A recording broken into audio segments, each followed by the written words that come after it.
going on, people? Welcome to Throwdown Your Questions, episode 226. I'm your host, Tony Polanco, and I'm joined by Emilio Lopez. Sup, people? How's it going? Chris Seeley. Hey, what's up, everyone? Carlos Romero. What up, what up, what up? Brian Manjoma. Can we dead name Shazam by calling him Captain Marvel or not? Oh, shit. And Adam Vale. Hello, Earthlings. All right, we don't know what's going on with Brett. Can we make up stuff about Brett like we He's were at the Brian? club getting down. Right, listen to all that. New wave. Yeah, right. He's giving Danny Trejo a tattoo. Oh, that'd be dope. Yeah. Another one? He's got no space. Yeah.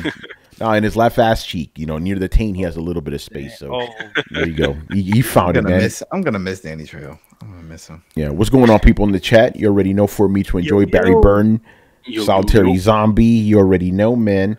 No vamping. I'm just gonna get into it. Unless I got a couple. What you got, man? What you got? I got a couple of things. I want to thank some of the fans that I bumped into at the Metal Gear in concert last night. It was great to see you guys. Took a couple of photos with you guys and did some little signing here and there, and it's awesome stuff.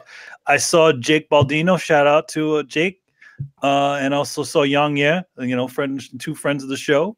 And I actually introduced him. It was a crossover. It was YouTuber crossover. I literally introduced him. I'm like, hey, Young, I'm just talking to him a little bit. I'm like, oh yeah, I was gonna meet up with my buddy Jake, and they were just standing in the same place. I was like, hey, Jake, Young, and they're like, oh shit. The meeting of the minds. The meeting of the minds, and my good friend Ruby Taki, and I also got to meet Donna Burke, the singer of Metal Gear Solid 5 and Peace Walker, and I think Portable Ops. I did some art for her, did her t-shirts and stuff, and got to talk to her and all that good stuff. So it was a really good time. Really cool to see all the Metal Gear fans. That's awesome, man. And then just quickly, because you were tweeting about the theater and stuff, you had some thoughts on that. Oh yeah, the theater over there. It's the United Palace Theater. It's a really cool, old school, movie house. Back in the old days, they used to seriously do some crazy stuff for movies. It was almost, they thought of going to the movies like going to the theater, right? So this was just amazing architecture and stuff like that. And the sad thing about it is that a lot of those theaters don't exist anymore. A lot of them kind of went in disrepair, and because they couldn't compete with the multiplex era. That's in the 80s when that sort of started, where they started opening cinemas that had multiple things. Because back in the day, when you used to go to see a movie, you had to go at a specific time. They would show multiple movies, but after each other. So let's say you wanted to go see Ghostbusters, right? And Indiana Jones, right? They were also showing a bunch of other movies in there too. So you had to literally just go in there at that specific time. And there was, if you missed it, you had to go the next day. So over here over where Tony is, right? There's an area called Main Street. And that's where I saw, they used to have one of those really awesome movie houses. And that's where I saw Indiana Jones and Ghostbusters and a bunch of other really That place isn't there anymore? That one that was... you were with us. That's the one that's on Northern Boulevard and Main Street, right? Yes, that's it. Yeah, right by the bridge. Yeah, I know what you're talking about. Yeah. They cannot demolish that place because it's considered what do they call it? A landmark. Yeah. Adam was actually with me when we saw Indiana Jones. Yeah, I remember that theater. And that was the one where it had the spiral staircase going up. Yep, all that really cool stuff. It was one of those huge opulent looking places. So this place where I saw Metal Gear in concert was that one of those really awesome old movie houses, high ceilings, all this architecture and carvings and all kinds of really cool stuff. And it was really nice to go up there and see it. And concert was really well done. The way they separated the concert was they went with the Big Boss saga, right? So they started at Metal Gear 3, went to Peace Walker, then Metal Gear Solid 5. Then the second half of the show was Metal Gear Solid 1, Metal Gear 2, and then Metal Gear 4. And then then Donna Burke came out to sing a couple of the songs that had vocals in them, which was really cool. Nice. So, yeah. Did she sing anything from Metal Gear Survive? I don't think Metal Gear Survive has any vocals. But she did, do the song, and she did, Snake Eater and Snake Eater. and yeah, she did that one, and she did, what was the one? Heaven's Divide from Peace Walker, but she didn't do the one from anything from Metal Gear Solid 2, unfortunately. Oh man, that sucks. But cool, man. That sounds awesome. Yeah. All right. Is it like a one city thing, or is it doing? No, there's actually going to be enough. From what I hear, there's going to be. I think they're going to be doing another show somewhere. I know that the next show they're going to be doing is going to be in LA. So that's the next one. Cool. So yeah, so if you're LA, go check it out. Yeah, if you guys are in LA, go peep some we'll peep some tickets. I mean, there were still tickets left at the New York show. I mean, it wasn't empty, but there was some. But how did they advertise something like that? It's through a couple of things. It's through their own site, through. Adam, we have this thing called the internet now. Yeah, it's called the internet. But that doesn't mean everybody finds it on the internet. We've seen that firsthand when you go to certain concerts and shit's empty. Like, yo, they were on the website. Yeah, but if I'm not a fan of the website, then I'm fucking It wasn't empty, but it wasn't it wasn't packed like, floor to ceiling. There was still spaces left. I almost felt like I could have just taken walked up to another one of the seats and be like, oh, I'm sitting here now because nobody's sitting here anyway. Yo, Adam, how does someone find out how to craft in the Division 2? Oh shit! You ask Adam. That's what you do. That's how it works. There you go, man. You ask someone will tell you. Exactly. But that's what I'm saying. You have to be in the know. Something that specific, you would have to be in the know. I think in this situation, it's like, because like, here's the thing. This is the first of the Metal Gear shows, but these same company has done, put together shows for the Kingdom Hearts series, and those things sell out, and they have multiple shows. Yeah, just Metal Gear's not in the zeitgeist like it used to be. Let's just be honest. I definitely think so. I think it's just like, people. I think if they would have done this show a lot closer to when the game released, the last game released, I think it would have probably had a lot more people hopping on it. I guarantee you, there's no empty seats at those Final Fantasy concerts, though. No, there's no Final Fantasy. But I mean, here's the thing: like, even like Final Fantasy kind of has it just has a consistent role of people. Like, in other words, they're always going to be in it. Well, it seems like there's like, for Metal Gear stuff and some other franchises, there's like a fever pitch, and then it kind of just drops again. Yeah, Final Fantasy is always kind of at the same level, no matter what. Yeah. All right, man. Anyway, with that out of the way, quick shout outs. Soleb, what's going on, man? Thank you for the well wishes. Appreciate that. All right, let's get into it, man. First question. Dr. Bogoli, I like that name. He goes, hey guys, longtime listener and big fan of the show. Keep it up. Thank you, sir. Oh, thank you. Or madam, I don't know what you are. I would assume you're a guy, though. Let's just be real. All right, his first question is, I'm in my mid-30s, work full-time, and find just very little time to play, which means my backlog does not stop growing. I finally finished The Witcher 3 DLC a while ago. How do you decide which game you'll play next? Manny, I'm going to start with you because you're Mr. Crunched for time. How do I do that? The way I do it is kind of like what I'm the most interested in. Like when I'm, like right now it's Kingdom Hearts, and I'm doing the Kingdom Hearts thing. But sometimes like there's those things, there's just those things that I feel like I really, really want to play, and I just kind of squeeze it in where I can. But I mean, also at the same time, I'm also open to, there's also the things that can kind of sneak in there, like smaller games. If like there's like a small indie game that I'm interested in, I can sneak those in. But it gets more and more difficult as the years go on, where I can kind of stay on top of it. Like if I were to get into the Division, right, I haven't had really that much time to kind of sit down and actually play anything. I probably would have been already left behind at this point in time. Tony and everybody in here in the room has already probably got like at level 20 already. Nope. Now we're beyond that. It's finished, man. Game over. I'm still 17. Yeah. Carlos, there you go. The pre-show, Adam was talking about, I'm gonna put the game down now until they reconfigure all the gear levels. Tony's like, yo man, my gear level's like 400. I'm level 30. It's 450. I'm done. Yeah, he's done. Yeah, he hit the cap. Yeah, he's done. I hit the cap, man. And the same thing, the same sort of thing actually happened to me during Bloodborne time, where I just reached those levels where it was like, we were all sort of playing it once. So I kind of got left behind because of just the fact that I can't, devote the time, consistent time to it. Yeah. It's a little disappointing because, I'm not like, I would say Tony is probably the most hardcore out of us. Even him on what he says on his light days is better than most of us in here. So him and Adam are the top. Yeah, him and I feel like Adam, you game more now than you've ever have.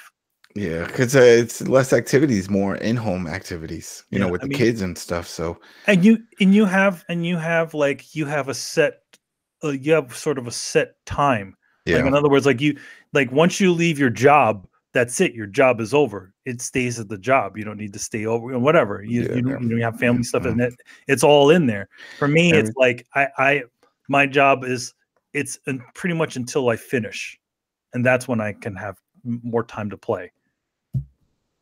Chris, how's it with you and Carlos? Yeah, actually, but before that, I want to give a quick shout out to Mr. Danny Pena, who's checking us out right now live. What's going on, brother? What's up, Danny? Shout out to Gamertag Radio all day, every day, man. Yeah. Yo. All right. Yeah. So, Chris, how do you balance the gaming with the backlog and all that stuff? Oh, and I'm terrible at balance. I just keep going forward. Like I'm playing Division right now. I'm gonna play Sekiro after that. I have a lot of stuff I have to play. I didn't play the second Tomb Raider game. I didn't play Assassin's Creed. I haven't played Assassin's Creed since 2, man. I gave up on Damn. But I have quite a number of games on my backlog that I meant to play and I haven't. But here's the thing, if you don't have the time, you don't have the time. Like there's newer stuff coming out this year, like that, and I just jump on that. So it becomes difficult, and then I work and stuff. So I just play what I can, I don't really feel guilty anymore. I'm just like, maybe I get to it, maybe I don't. One of the things I've kind of been, sort of doing is just kind of devoting my time at least one title as opposed to trying to get through all of them.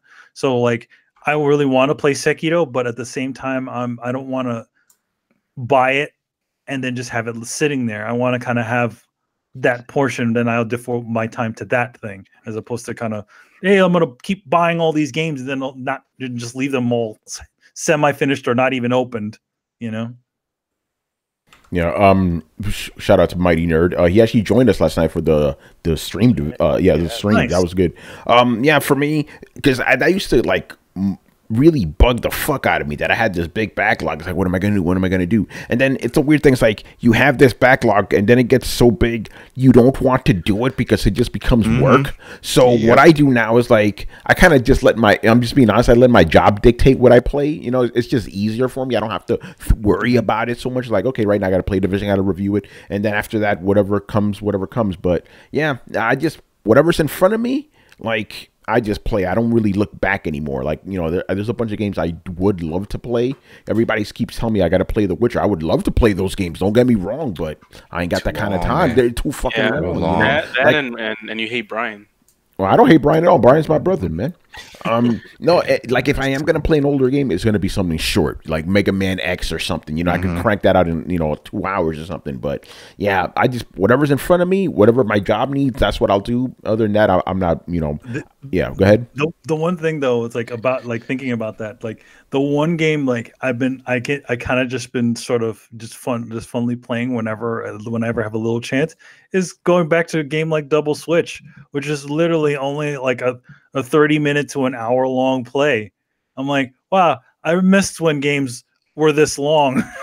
We're just and I feel if I think back to when I was a kid and playing the game, right, and learned some of the games like that, I'm thinking to myself, man, these things felt like 1,000 years long. I beat this thing in less than an hour. you know? Yeah, it's interesting. Go ahead, Adam. How do you balance your backlog? How do you decide what to play? Stress. I stress over it because I try to balance it by time and progression. So it's all right, there's certain games I want to play. How far can I get in that in this amount of time, this amount of play time? You know, and that's how I go about doing it. And then, yeah, the backlog grows because there's so many games that I don't have the time, like Far Cry 5. I'd like to play it. I thought maybe if I could get somebody else in, we could run in, it'll be fun, until I got a buddy in, and then we realized that the progression didn't carry over into his game. It was like, no, it doesn't work that way. It's not like the way the Division is, where if you're both involved, you both complete a mission, you both get the credit. No, it's on whoever's hosting gets the credit. So I just put that aside, and I haven't gone back to it, you know, and it's just trying to. And then I like my sport games. So most of the time when I jump in, I'm like, all right, I want to finish this game, the story game, and like what was it? The Quantum Dreams game that I was playing, Detroit. Right, so I got real far in that, and I'm like, all right, I'm gonna. But then it's like there's a story, then you got to think, you want to set the right choices, and I was like, I just want to play something real quick, mindless, and I'll jump into FIFA or NBA or something. That's what I've noticed too, where it's like being that not having a lot of time, the actual idea of a game where I don't have to think too much about storyline, actually, I kind of like it sometimes, because it's like okay, so I finished off my job at fuck o'clock at night, right? Which is like 1 a.m. If I decide, okay, I do have a little bit of time before I go to bed, but if I know if I decide to get one of those stupid story games, I'm going to be up until 4 a.m. in the morning. Yeah. That's it. Yeah. Brian, what about you? I actually have a very different take, because what I'm actually doing now is I'm actually trying to go through my backlog and go through it, and I try and just take it out. But that was like the same way with Tony, where it's like, okay, the backlog's just too big. There's no point of trying. But then, since most games that come out, I'm not really a fan of them, and I play too much Warframe as it is. So I was like, okay, why don't I take my Warframe time and make that into actual game times? And then I reckon that I can actually impact the backlog. So that's what I've been doing. Hence why you never talk about any new games that come out, because again, I'm just going through the backlog bit by bit. Eventually, I will go get it down, but it won't be for like a good couple of years. And I think that's why people don't attack the backlog, because it takes years to complete. So yeah, pro and con, I guess.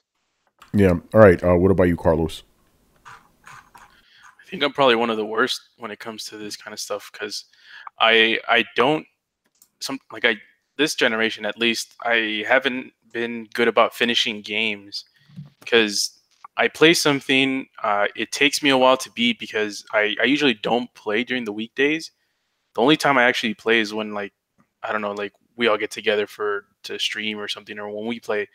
But other than that, I don't know, I just preoccupy myself with other things during the weekdays after work. And yeah, so it leaves, like, I have a huge backlog of stuff that I started but I haven't finished.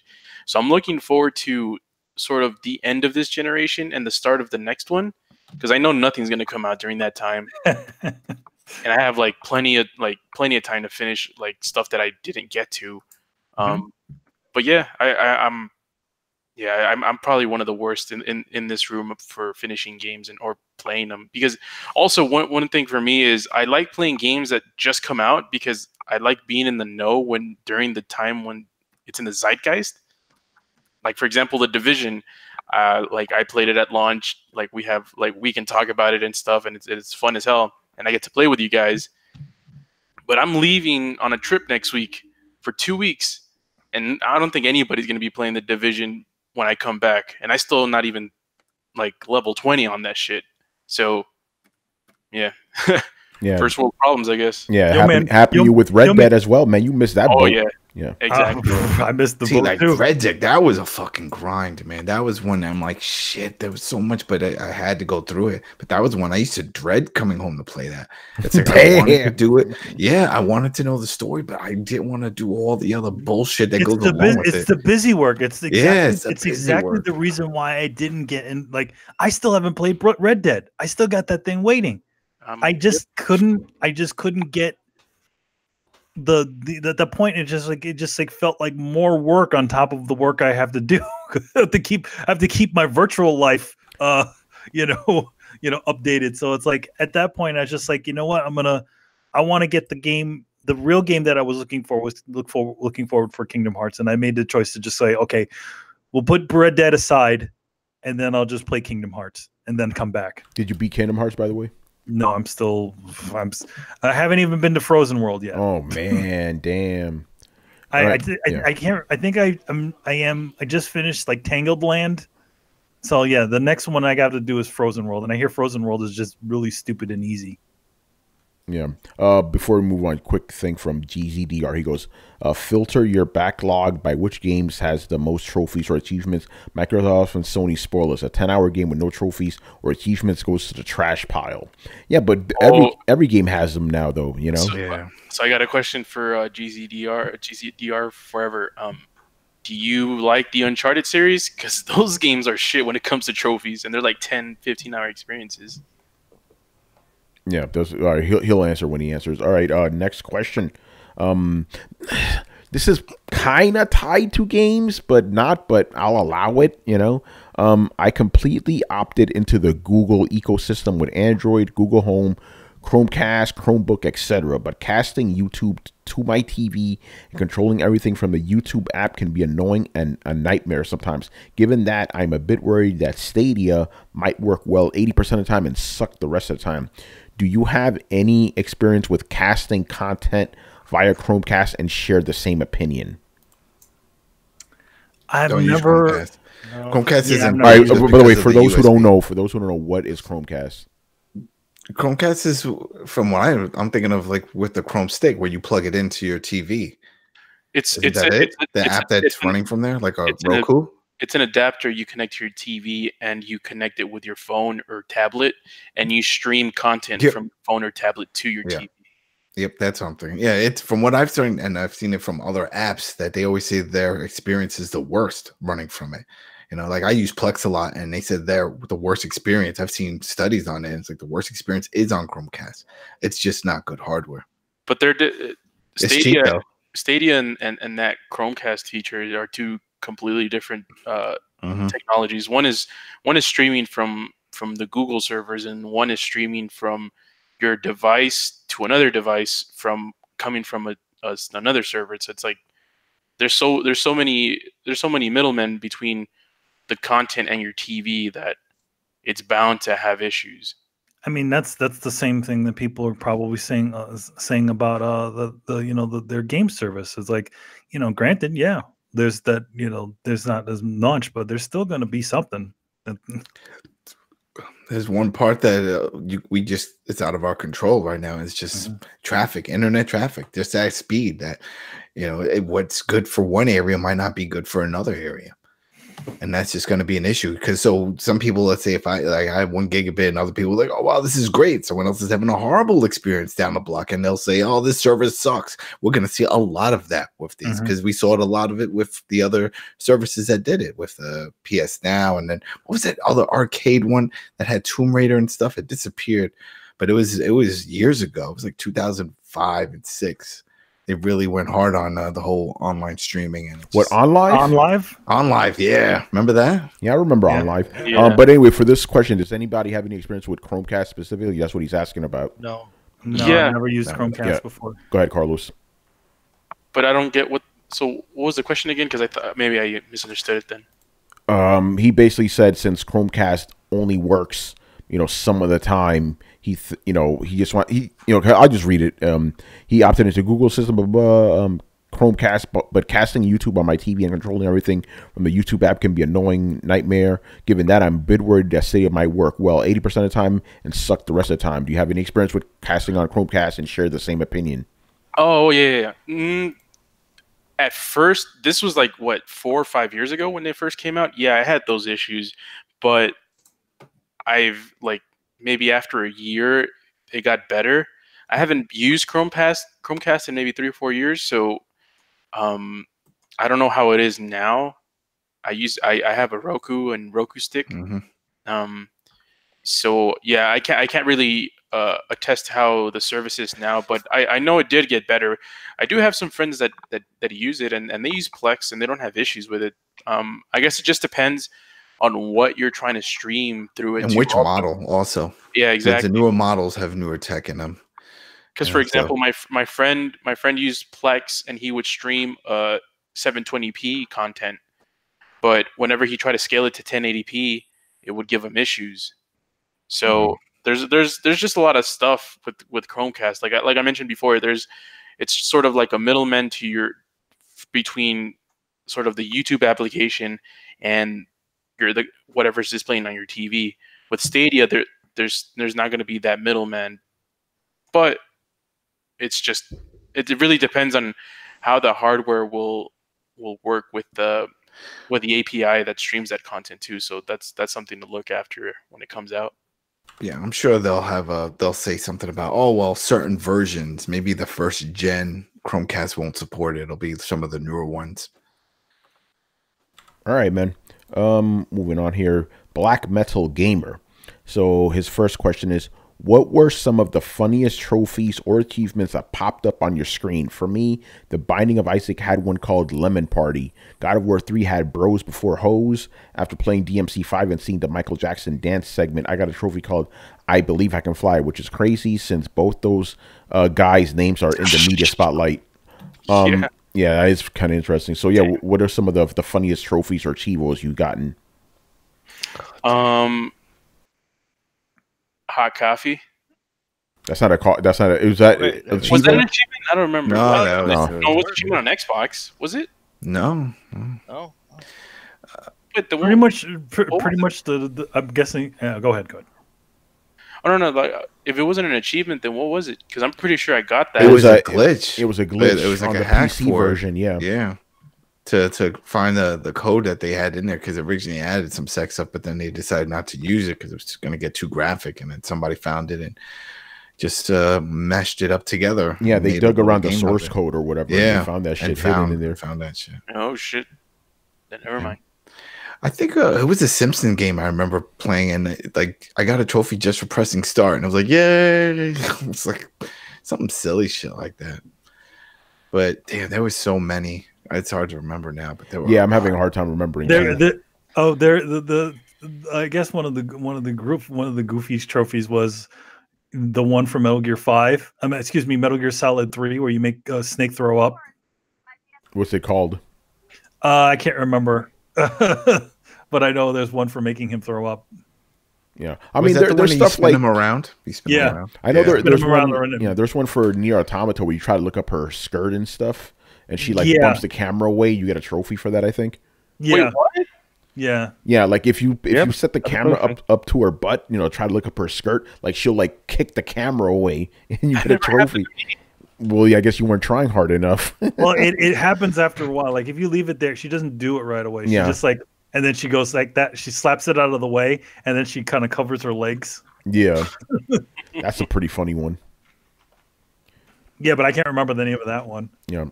Hi, Brett. What's up, guys? How you doing? Good.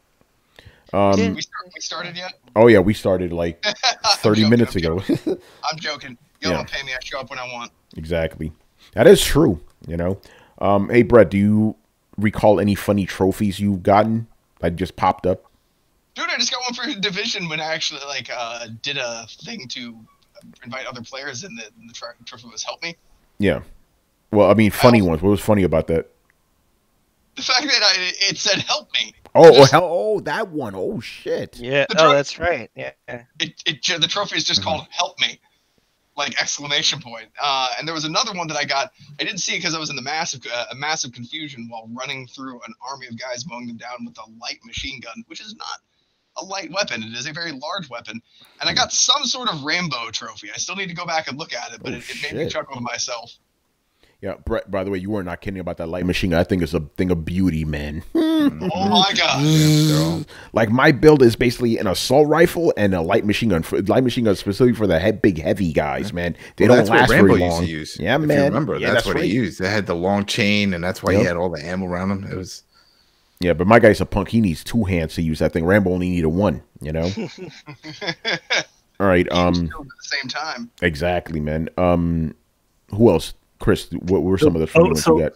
So I miss your name, Chris, motherfucker. Sorry, no, quick one. The Nier Automata trophy, for looking under her dress is called "What Are You Doing?" Nice.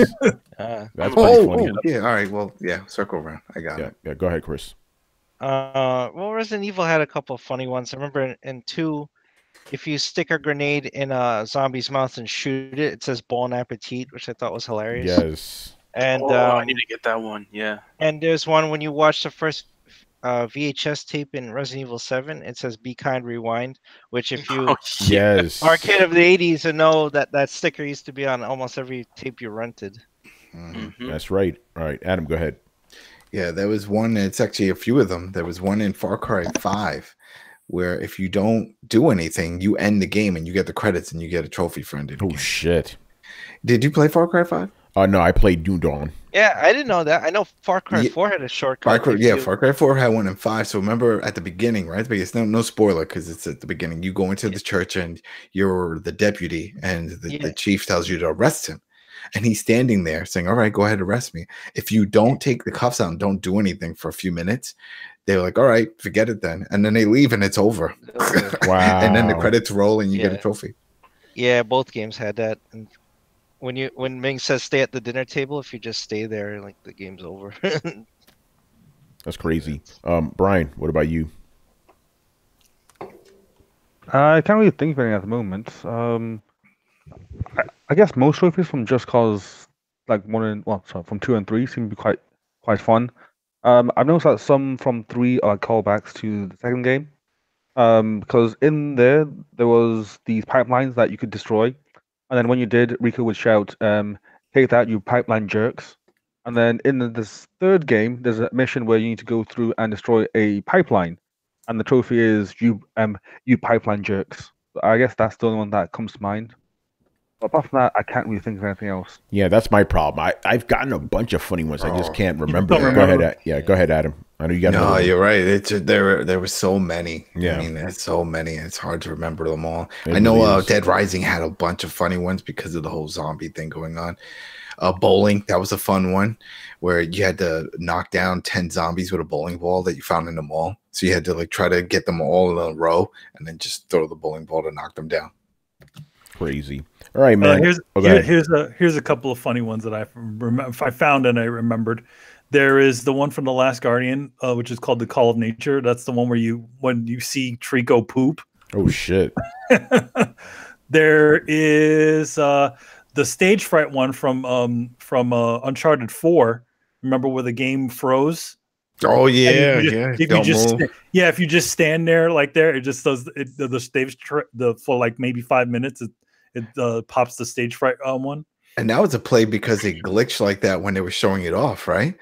That was the whole thing. They showed it off, and it was a glitch during. Yeah, the it was a time. glitch, and they because had the to restart controller it. disconnected Didn't or work. something. Yeah, something like that. For our Dark Souls fans, when you first die in the game, in Dark Souls 2, it says, "This is Dark Souls." Yeah. Wasn't there one that said "Welcome to Bloodborne"? That's funny. Yo, by the way, can I say something real quick off topic? Yeah, sure.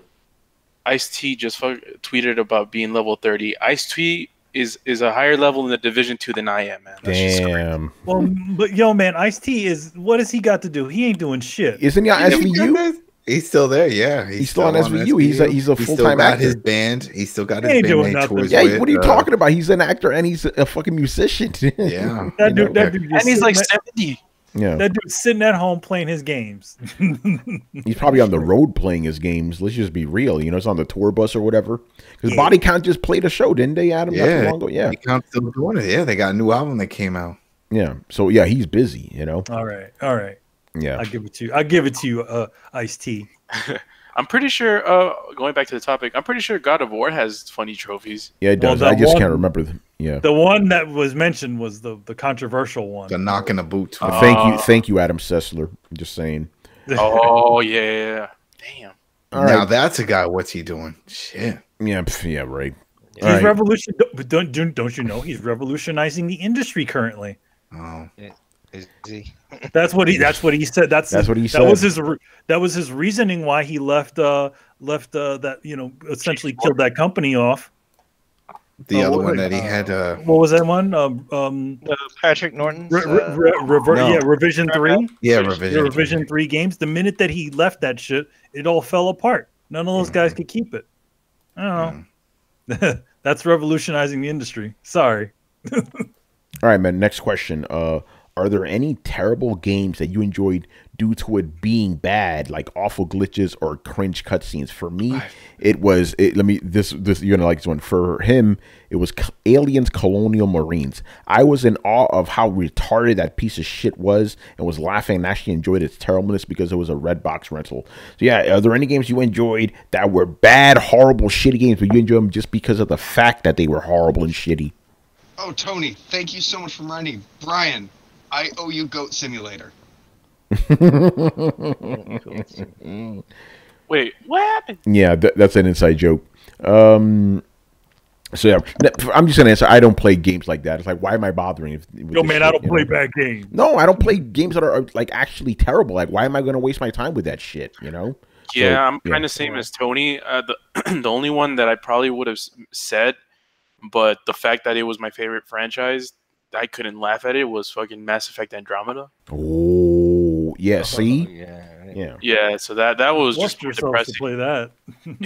So it's like, yeah, I don't usually when a game is really bad, I just stop playing it. Like, what's it called? Like maybe back in the day, I would keep playing it, but I don't really. I'm not beholden to one game for like an extended period of time. no, but like the idea of like, hey, I know this game is bad, but I'm gonna play it just because it's bad. That's really like, I understand some people do that. That's fine, but for me, I'm like, no, that's like watching like, you know, actually no, actually watching a movie that's bad could be kind of funny, like The Room, you know. But or like Gremlins 2, it's so bad it's good. Hey, don't shit on Gremlins 2, motherfucker. We don't do that on Throwdown, man. I love that fucking movie. Hey, man, that's okay, man. As long as you admit, as long as you know you admit it. I never said it was a bad movie. It is a bad To me, it's like one of those really bad movies that's actually kind of good because it's so funny. Yeah, no, I thoroughly enjoyed the fuck out of that when I was a kid. I haven't seen that as an adult. You can enjoy a really bad movie. That's but the thing. I'm not acknowledging that it's bad. That's the difference. You know, this is like, you know, this game is bad and you're playing it just because you want to see the train wreck. You know, I'm pretty sure I could watch like a live stream of Life of the Black Tiger and just have a laugh. I mean, I did it with a trailer. Yeah. It's like pretty. So does anybody here actually have done that? Like, hey, I know this game's horribly bad. I'm going to play just to see how bad it is. I never specifically went out to searching out a bad game.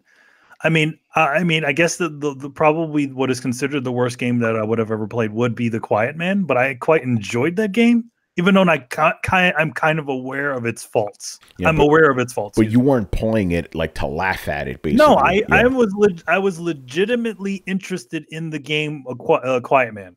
So it wasn't just like it wasn't like I just heard that Quiet Man was a bad game and I'm like, oh shit, I gotta play this shit. See how really bad this thing really is. Well, that's the heart of the question. Has anybody in here actually done that? They sought out a really bad game. Not me. No. I don't think many people actually seek out bad games. Like, there are times that you definitely have fun with the, like, there were times in Conan when, like, you go and you, like, knock out somebody and you're taking them back to the Wheel of Pain. And all you do is you kind of, like, attach a rope to them and then game physics take over. And we all know how well that works. So, as you're dragging him on the ground.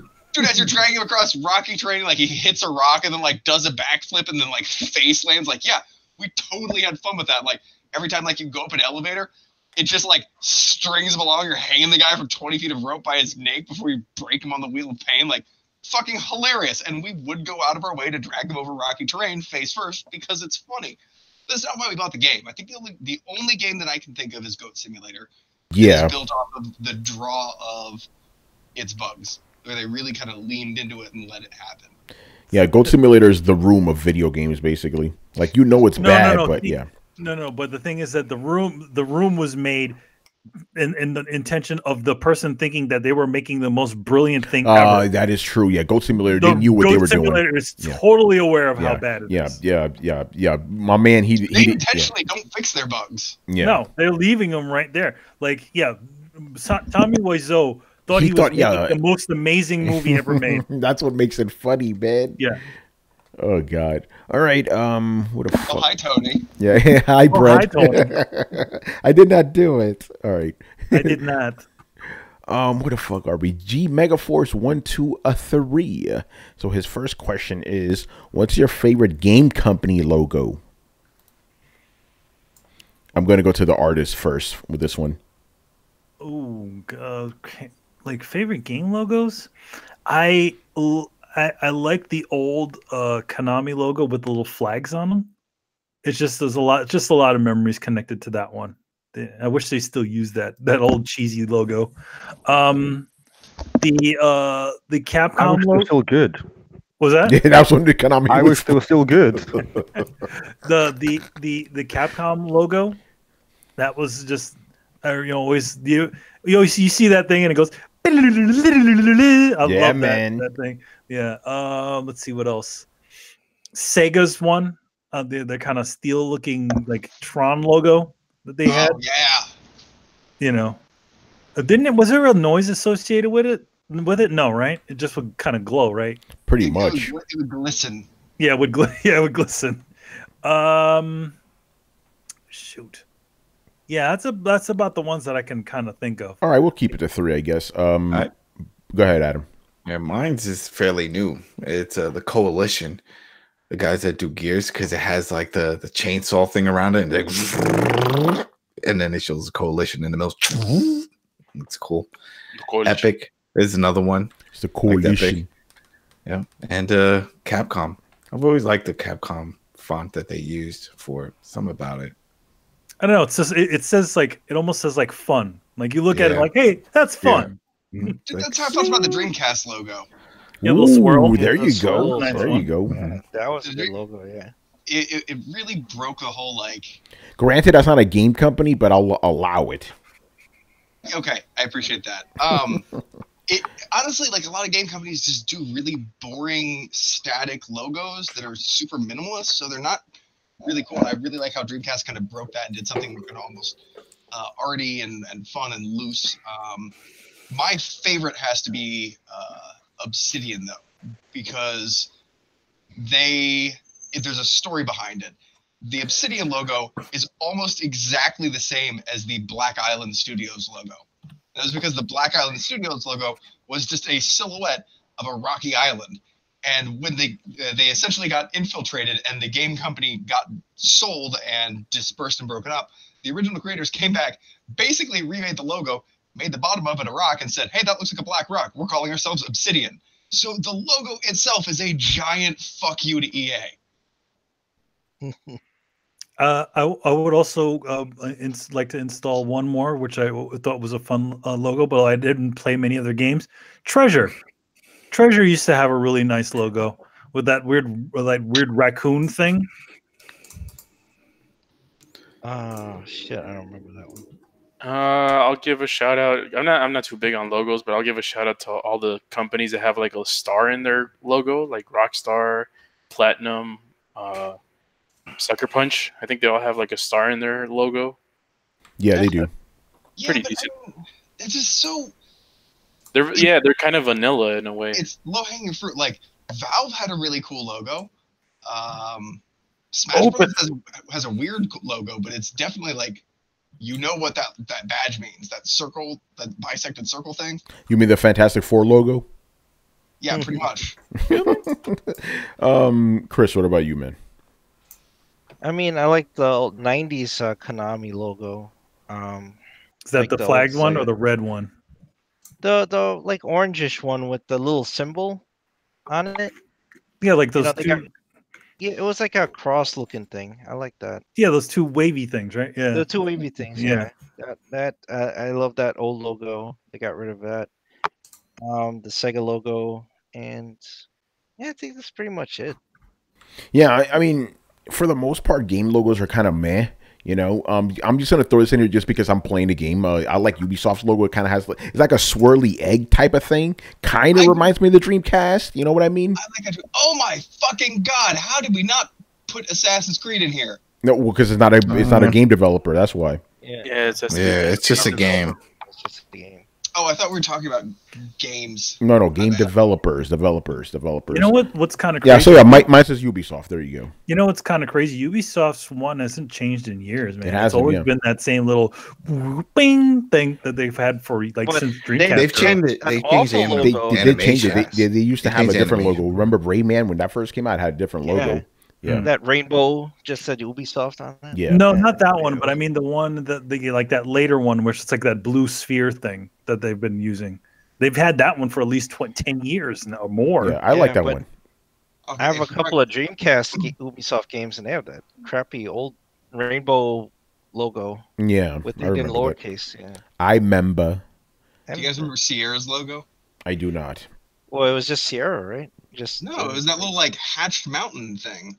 Do you Yeah, guys well, no, remember- there was the mountain next to the Sierra. It used to say Sierra, and they had the Prudential Mountain, as they used to call it. Like, is that the Prudential Mountain? I'm gonna have to jump right in really quickly. It wasn't Treasure, it was Traveler's Tale that had that weird raccoon thing.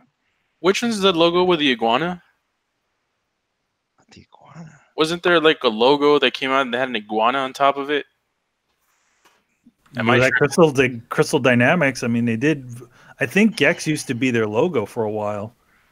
Maybe that's what you're thinking about. Acclaim Barry. I remember that one. It was all right. It was all right. It's all right. Or maybe he's answering my question. Maybe it was Acclaim. Yeah, everybody's yelling Acclaim right now. Okay, there you go. Carlos. that they had the iguana. Everyone's yelling Acclaim. Yo, man. EA's old logo is way cooler than their new one. It's in the game. Yeah, that was dope. That's right. Yeah. It was like a square, a circle, and a triangle. It had to be because it was a bunch of basic shapes made of the logo. Well, for a long time, it was just Electronic Arts. They didn't even use EA. Yes. Yeah, that's right. Brian, you didn't go, did you? No, I did not. Can I answer for Brian? Yeah, go ahead. CD Projekt Red. Why do you think that I'm in love with CD Projekt Red? They do have a good logo. They have a good logo. I'm like, because I was anticipating this, and I'm like, let me look at Brian's favorite game this gen. So I looked up The Witcher 3, and I'm like, CD Projekt Red. Oh, that's pretty good logo. So I'm gonna answer for Brian, and that was my answer. Oh. Is it your answer or is it not, Brian? No. Brian's Actually, not not going to my say that answer. because it's expected. No, it's just not my answer. Oh, My answer is EA Sports. Technically not a development studio, but it had a boss-ass logo. is it because And- it's in the game? It's in the game. Yes. I consider Sports, EA Sports a big developer. as well, Good because one. I like the whole big thing, and big. also Pandemic. I don't know why, but the guy with the flag just really made me smile. Didn't Pandemic have that gas mask, or am I thinking about something else? What was no, the sorry, studio? I mean- What the developer had? It was like a gas mask on it. What was that? Yes, you're right. That was Pandemic. I was thinking Yeah. of Lucas Arts. Yeah, there you go. Oh, LucasArts, Yes. yeah, the little guy, the little cave guy. Yeah, Yes. I don't know why. always wondered why it Fine. wasn't George Lucas's head, It's just his face. just his face. All right, so I'm gonna throw in Pandemic as well. That gas mask just looks cool, you know. Also, I would have to say, for us old guys, man, the old Atari logo, the three lines. That thing Yeah, was that was memorable. I remember. That was cool, man. Man. I got a couple. Go ahead.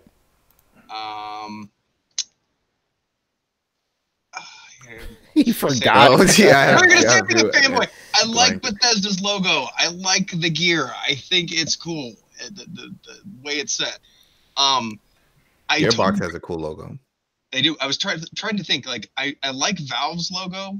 But does the actual valve in the back of the head? You guys remember that? The fat guy with the Yeah. valve on his head, right? The Yeah. valve with the valve on his head. Yeah. Does that count?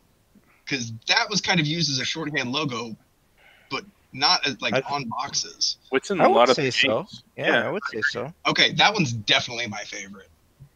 Every time I play a Valve game, I think about that. Every time I look at the current Valve logo, I always think it looks like Valve, because the E is tiny. Do you remember around Half-Life time when it was just that weird symbol? Oh yeah, the guy with the fat guy. No, it's like an upside down V, with like a kick off the side. Oh, you mean the lambda symbol? That's Yeah. no, lambda is a Greek letter. Yeah. Ah. Why is that relevant? But that lambda is part of Half-Life. Alpha, beta, story. gamma, It's Lambda Chi. something that had to do with the you experiment. call me? Gordon Freeman was Oh shit. Oh man. So that was Alpha the Phi that Delta. So that was the Half-Life logo, not the Valve logo. Yeah, that was for Half-Life. The Half-Life. Okay. symbol. I'm getting old. My brain's failing me. Nobody likes the Rockstar logo. I think there's logo. Yeah, hate Rock, Oh, Carlos really? said it. Carlos said he likes it. Oh, yeah? Yeah, when you play GTA, I don't know which. Yeah, game no, it the was. Rockstar That logo shit is fucking tight though. It's good. That shit gets painted and shit. Yeah, man, that shit is tight. I like that. Yeah, I'm cool with that. I like that logo. Brett, you just hate Rockstar right now, so you have to retroactively hate everything. Me? No. No, me? I'm giving you shit, man. Okay, it's just the worst thing Transformers. for I did not hate that. I did not. I did not. How about the Naughty Dog Hybrid. logo, the paw and the at least that version of the paw and all that Oh, stuff. yeah. That was I don't mind that stuff. It's just the logo that like the R and the star is literally the first thing an unimaginative jackass would think about if they walked into my tattoo shop. Like, hey, okay. See, now I see. It's not the fact that it's just like it's the simple part of it. It's just because it's like R star. I get it. I understand. I know where you're coming from. Yeah. you just gotta work a little harder. It was made by somebody stupid, and it makes me angry. Yeah. All right. Next up, what is your favorite in-game chatter and quips? So just dialogue from anybody in a game. Oh, Portal. What is it? Yeah, give us some examples. Oh, I mean the infamous Like- Cave Johnson lemon. the lemon rant. Yeah. When life gives you lemons, you make lemonade. You know what's funny? I'm wearing the shirt with that. No, that's not stuff on it. the same. That lemon's like if life gives you lemonade, you tell them no, I don't want lemonade. Yeah, Something like your that. whole life's manager. Yeah. Yeah. You know who I am? I'm the man with the lemons. Man's gonna burn your house down with the lemons. With the lemon. Yeah, that was it. That was it. I don't know if this counts, but speaking of Portal, just the song at the end was fucking epic. Yeah, that shit don't count. Literally everything in that game had like even while I was playing, I was like, "This is the best dialogue I have ever heard." I'm writing a note here. Huge success. Oh yeah, and pretty much everything GLaDOS says like insulting you. Yeah. Dude, even that, like, just like the adventure sphere in the end of 2, like, was awesome. Why don't you take yourself a little lady break and I'll take care of this mess? Like, oh my god, that was fucking hilarious. And the space sphere talking about the moon console, like, and then when they talk to each other, like, everything about that game, like, with the dialogue was pure brilliance. I don't think you can top Portal 2 in terms of like funny banter. They probably can't even do Portal 2 now because having GLaDOS insult you would make people feel sad. Yeah, Right? that's a fact. Yeah, remember the one about the adoption one? Oh yeah. Everybody Yeah. that is like, oh, this game makes fun of people who've been adopted. Oh god. Dude, I don't think people could handle, like, I couldn't beat the game because it told me to execute my companion cube. I mean, it told me not to develop feelings for it, but it's adorable. How could you not love the companion cube? I'm like, yeah, that's the point. That you have to love it. And it tells you not to love it, then you love it, then you murder it. The game is fucking with you, and it's beautiful. Like, why do you think there's so many companion cube plushies? Like, the game specifically tells you not to fall in love with this thing, and everybody falls in love with it. An inanimate cube with a heart painted on the side. And that is an achievement in and of itself. I mean, I don't know how you get better than that. I can't answer the question any further. One of my favorite ones is this one. Jill, here's a lockpick. I'll give it to you since you're the master of unlocking. Yes. Oh my god. So bad stuff. The bad voice acting. Just some of those things that just kind of repeat to you, where you're just like, oh god, this is so horrible. You are almost a Jill sandwich. By the way, do the commercials / radio shows in GTA count? Because I fucking love those. Oh yeah. Hey, Yeah, if the Portal that's song valid. doesn't count, that shit don't count. I'm just saying. Yeah. Oh, true. No, but it's banter. People themselves. Yeah, The but it's banter. even Yeah. with the people. I would stop. Like I would park the car and just listen to the talk shows they have. You know. Oh yeah, man. But the Portal song was the last message that you got. No, but like, is it though? Isn't it a song? And they're both relevant. They're both the same amount relevant. They're kind of like ancillary side dialogues. I thought that's what we're talking about here. Just random. We're talking about anybody, like even like amongst the main characters. Like I will give a second one to Bulletstorm for anybody who played that. That game is fucking hilarious. Because like, all right, yo, Carlos, I'll allow it then. How about that? I'll allow it. All right, Carlos. We beat the system. Yeah. We hit the system. Hey, because I wanted to get my shit in there, you know. Actually, here's one. It's I don't all know. through selfish means. I don't know if this counts as banter, but basically in Super Mario Odyssey, there's this guy that's hanging out in a park, and he's like, every time you go to him, he's telling you how upset he is and shit about his life. His life is hard. His wife is far. Like he's doing all this shit. So you keep coming back to him, and then by then it's like, man, you know what? It feels good to get all that stuff off my chest, man. Thank you. You actually came out here and you actually listened to me. Then he gives you a star. It's fucking awesome. So yeah, you just listen to him talk about his life. Yeah, like he's having a rough time, and he's like, man, I feel good to get off my chest. You're the only person that came here and listened to me. And then he gives you a star. You're welcome. I listened to your problems. Tony, I think it's I more. bet you didn't know I was a doctor at one point, did you? I think the thing that's probably more relevant is like in Mass Effect, if you're playing Renegade and you make friends with some of the Renegade characters, there are some great off-the-cuff buddy cop kind of moments. Oh yeah, there's a bunch of. I'm just having a hard time remembering. We're gonna dive in there with a fistful of grenades. Like slight pause. The other person's like, you know, I hate you, right? Like that kind of moment. Yeah, I'm just having a hard time remembering shit. So I'm just going. Mass Effect was full of that shit. You're missing the one Mass Effect one that everybody remembers. This is Commander Shepard, and this is the best score on the Citadel. Yeah, there you go. There's one. I'm thinking more along the lines of like random shit you hear NPCs saying as you're walking around. It's like, whoa, did they just say that? No. Banter generally means main dialogue. No, okay. I think. I'm not GTA 5 got talking about getting an STD from a girl and shit. So then we have to mention the arrow to the knee guy. That counts, right? Yeah, that counts. Yeah, like banter by definition. I'm not saying we should limit it to this. Should be anything that your character has dialogue-wise interaction with another character, or when two side characters are talking. It's not necessarily just that's how I'm hearing it. Like there's just two side characters off to the side just talking, you know. It's like, no, that's crazy.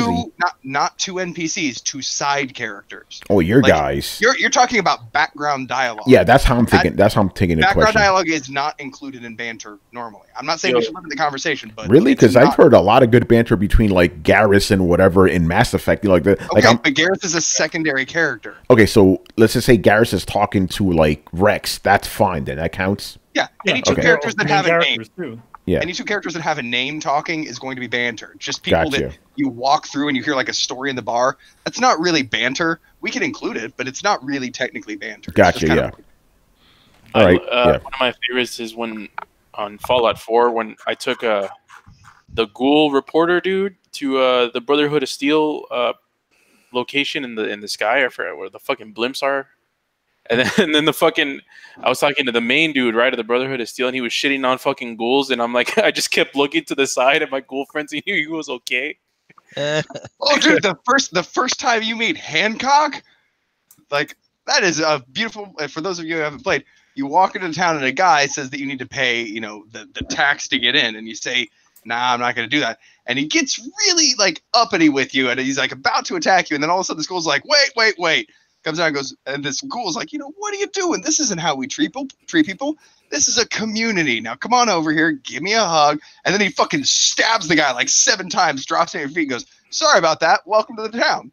And you're like, all right, okay. Brett. Now that you've defined banter for me, I got one. Anytime Lamar shows up in GTA 5, oh my god, that shit is hilarious. Brian, you know what I'm talking about specifically. I'm not gonna reenact that scene, but you know exactly which scene, which you boo boo ass. Oh, Tony, it's your cousin. Do you want to go bowling? Yeah, Brother Nico, you want to go bowling? Let's do some dart playing. Yeah, no, Lamar and Franklin, pure gold, man. I love that shit. Oh, Trevor says some beautiful stuff. Oh, yes, he too. does. Yes, he does. Yeah. Remember Trevor, the dialogue he has between that guy that he kidnaps after he killed his girlfriend because he felt the girlfriend was distracting him. Oh man. Remember he made the guy dress up in like his like girlfriend's clothes and shit. Yeah. No, the best is when he takes that couple that he picks up the hitchhikers and he brings them to like some cult place. Oh, hold on, I got one. I got the perfect one. The dialogue between Trevor and Michael, when Michael's explaining to Trevor how he is the ultimate hipster, and Trevor was like, "No, I'm not a hipster. I hate hipsters." Like, no, you're the proto hipster. It was hilarious. Oh man, yeah, good stuff. All right, moving on here. Okay, he changed his name again, but I'm not gonna read that shit. It was too graphic, so I'm gonna go with Ellen Page's forehead. What are your here we go. What are your thoughts on the Black Side Xbox controversy? For you guys who don't know, on Friday, I believe, Xbox announced, like, it's not a new initiative. They've been around for a couple of years, but basically they had a panel or something. It's called Black Side Xbox. It's an initiative they have, but they said our Black Side Xbox, and everybody's like, what the fuck?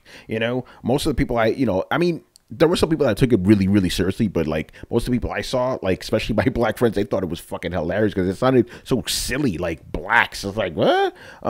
So I'm gonna go to our resident black person here, Brian. What did you think about this shit, man?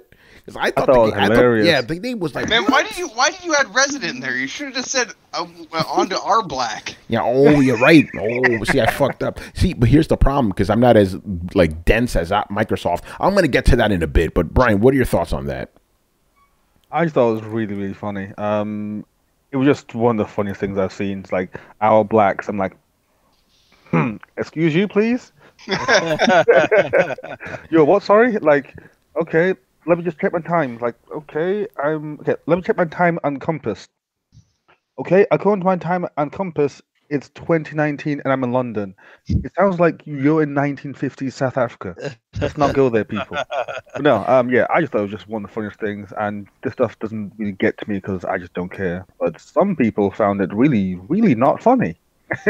Yeah, by the way, I want to give a quick shout out to our friend Blackstar. His reply went viral. He's like, in all capitals, "Excuse me, sir, I sure is hungry. I need my fixings." Like, damn. Oh, man.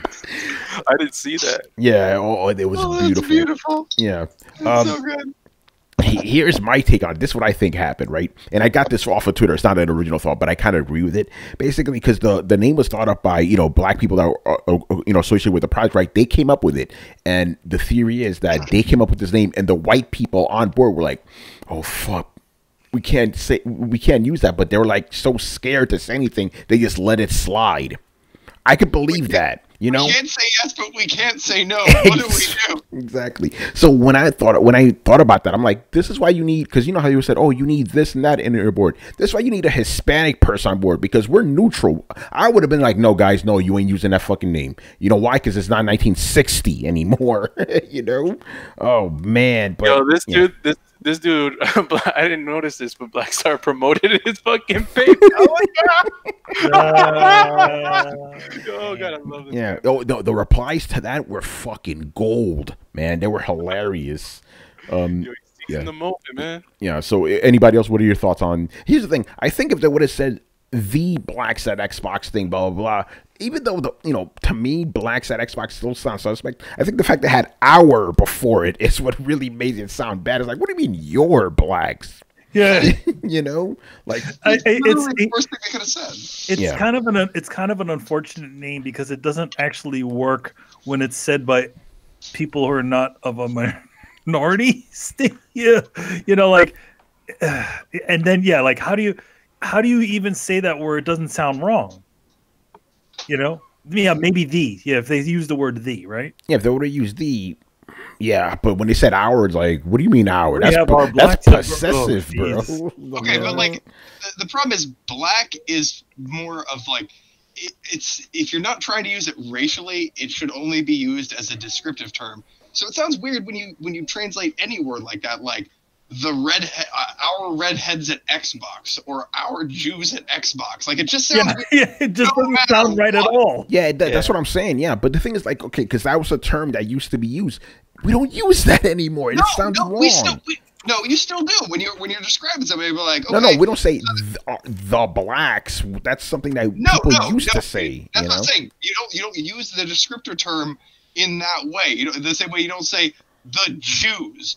Like, you might say somebody is Jewish in describing them or telling somebody something about that. The same way you could say, like, Brian is British. He's black. It's like a descriptive term. If you're telling somebody in front of them, he's about like 6 foot tall, black.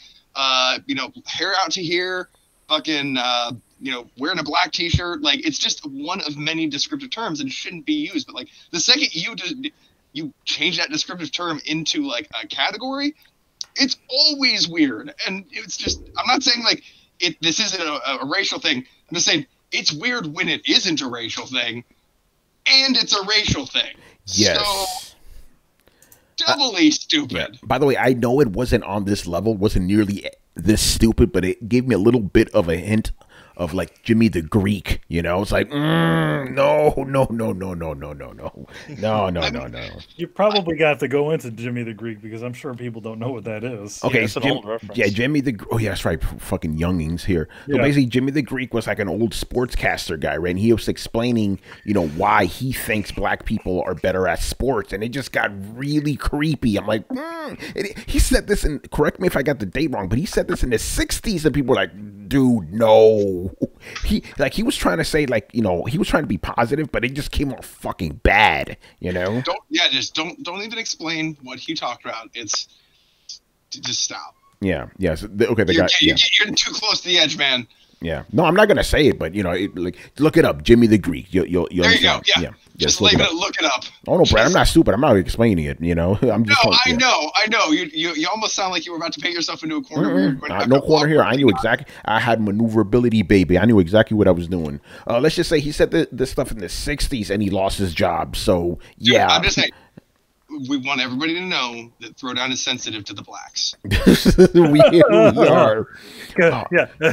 And then that also coming from a white guy. Now we. There we go. That's the part that turns into a little cut right there. It's the hour. I really think if they would have got rid of that hour, man, I think some people would have been like, blacks at Xbox? That's a little weird. All right, whatever. But the hour part is like, I mean, I get that we're trying to. It's almost like the way it made it sound like we have our own brand of black people. The Xbox black people. Yeah, they're our blacks. I'm not gonna get into some of these names, but these guys got creative with some of these. All I gotta say is that Microsoft, man, what is up with these names, man? Xbox One, Xbox One S, Xbox One X, Microsoft. Hold on, Windows 8, Windows 10. Where the fuck was 9? It's like you can't do 9X. We talked about that. We can't do that in anything. But you see what I'm saying? Like, Microsoft has a history of bad names, and this is another one. I'm sorry. Somebody needs to talk to their marketing people. Seriously, just be like. Yeah, and by the way, because it needs to be said, we are not shitting on the initiative that Xbox has. That's not the problem here. We're just purely talking about the name. That's all we're talking about at this point. The name is hilarious. Yeah, our gays at Xbox. It doesn't work. It doesn't work. It doesn't work. Our Latinos at Xbox. Yeah, doesn't work nowhere. It doesn't work no matter what. It doesn't work. Our Jews at Xbox. It doesn't work. It doesn't work, man. It doesn't work. All right, man. I feel am I the only one who feels like they were trying? They pitched it almost like, is there a way we could say like our black friends at Xbox? And someone was like, you can't go with the my black friend trope, and they just doubled down on stupid. I saw that some of the replies like, hey, Phil Spencer's one black friend told him it was okay. Like, oh fuck. Oh man. All right, let's move on before we get in trouble. Okay, what are your thoughts on Sekiro? Has anyone played it? No, not. I should have, but I haven't. You and Chris are the same way. You guys are both stuck on Division right now. No, it's not that it's Division. It's that it's. I'll be honest. Oh, for me it is. Chris is like, give me that shit right now. Okay, well, now, Chris, let me ask you. if this were a standard Soulsborne game where it was online, and you know how the wave rushes with Souls games, like you're either with the wave or you're trailing behind it. Would you be playing it if you were missing the wave? Yeah, I would have probably played it sooner, but man, Division's got me locked down. That's why I'm just like, all right, I can wait. I told Tony this last night. Yep. I'm like, yeah, I can wait, man. Dude, I feel like that's going to hurt this game because I know a lot of people are saying, like, I'm really excited, but it's a single player game. It can wait. Like, I don't think this game's going to get immediate, like, good sales out of the box or out of the gate. Okay, Brett, I don't believe by in the that way, because yeah, go ahead. No, I was just say, Brett, this is purely anecdotal, but just based off my timeline on Twitter, which isn't, scientific or anything, everybody's playing this fucking game. It's incredible. I didn't even see this for Bloodborne. It's nuts. I mean, it may be bigger, but Yeah. the anecdotal evidence we're also seeing is that nobody's playing Division, and that can't be right. Yeah, that is also true. That is also true. Anyway, Adam, go ahead. Yeah, no, I don't think it's just because it's a single player, because we saw that with Red Dead. Red Dead, before the online launch, it was just single player, and everybody jumped on to play it. It's all about the enticement of wanting to play that story right away. Maybe it's just not there for it. And also, different groups. I mean, nobody on my list. I have like 50-something friends. Not one person's playing that fucking game. Yeah, on my end, everybody's playing this shit. It's incredible. Like, I've never seen any Soulsborne game get this kind of attention before. None of my Souls friends are playing this. That's the weird thing. Wow. I heard. By the way, yeah, go ahead. I saw too. Really? Like, I know who plays Souls, like except for one guy. No one else is playing it. Yeah. You think the people that are playing it are like new to the quote unquote franchise? Then was it on sale? Was it like a cheap? No, it's a regular it just game. came It's a out. regular It just game. came out, It just dropped on Friday. Yeah. Do they have a layaway plan? Like, is there?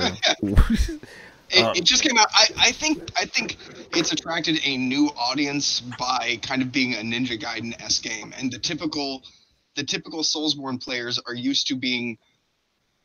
They're used to community. A huge part of the Soulsborne games is community. So I think while they're still interested in playing it, there's not that drive, because when a Soulsborne game usually comes out, it's like there's a huge party going on. Get in this bitch. This one, at least everybody that I know, is kind of like, eh. And the Division does have something to do with it, because they're like, there's no rush. Like, it's a single player game, and I'm playing the Division, which is a multiplayer game, and I want to hit 30. Like, you don't want to fall behind the curve. And there's this other game that can wait. So. Yeah, there's definitely some of that for sure. But it is weird that I find it weird that Chris is seeing the same thing. Like, none of my Soulsborne friends are playing this game. I should add a shout out to the Discord, Throwdown Discord. Those guys, that's all they've been talking about for the last 3 days. Like, our fans, they're playing the fuck out of this game. Okay, well, if anybody in the chat, if there's like a huge love of this in the chat, are any of you guys traditional Soulsborne games fans? Or if not, what made you jump into this game? Yeah. Shout out to Black Metal Gamer, who's in the chat, and I see him on PSN playing Sekiro. Yeah. Actually, you know what? Let's do this, man. I'm going to shout out some of the guys in the chat right now. Black Metal Gamers 1, Moreham, Techno Fabulous, Isaac 2, all these guys. Yeah, all these guys are playing the game. They're loving it. So that's pretty cool. And are any of you new to From Software games? Is this your first From Software game? Yeah, well, I don't know if they're going to answer, but I'm saying it in the air, and maybe it'll pop up in the chat. Yes, yeah, no, that's good. Ask the question. Yeah, it's a Pixel Protocol. He's another guy who's always in the chat. He's playing it. He says it is medium on the Souls, heavy on the Tenchu. That's also what I heard. That this game's not really it's not really much of a Souls game as it is a Tenchu game. Oh, don't say that to me. I just did. Yeah, well, the first thing is that you can actually jump in this game. I mean, I don't know. And he grapples. I love Tenchu. I love Tenchu. And apparently, originally, this was going to be a Tenchu sequel, and they decided, let's just do something different. But it still has that DNA, yeah.